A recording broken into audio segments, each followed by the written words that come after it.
Magandang gabi mga kababayan, narito po ang result summary ngayong araw ng Miyerkules, March 11. Pero bago ang lahat, paki-like at subscribe na po ang ating channel.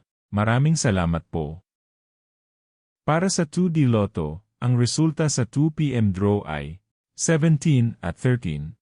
Para naman sa 5 p.m. draw, 25 at 24. At para sa 9 p.m. draw ay 28 at 27, in exact order. Para sa 3D Lotto, ang resulta sa 2 p.m. draw ay 8, 2 at 3, habang sa 5 p.m. draw ay 2, 5 at 8. At para sa 9 p.m. draw, 5, 5 at 7, in exact order.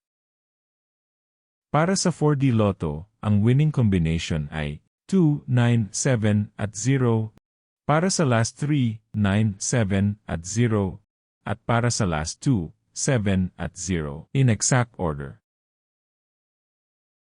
Para sa Mega Lotto 645, ang ating winning combination, 19, 36, 10, 23, 31, at 20, in any order. Maaari nyo pong i-pause ang ating video para makita at ma-check ng mas mabuti ang resulta at inyong mga ticket. Check nyo na din po ang consolation prize sa ibaba.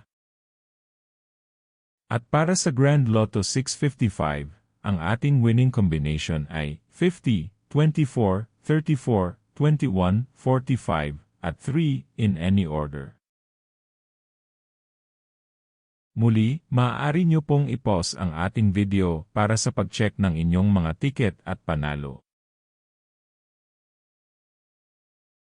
Narito po ang draw schedule at jackpot estimate para bukas. Congratulations po sa lahat ng nanalo. Kita-kita po ulit tayo bukas. Maraming salamat po sa panunood.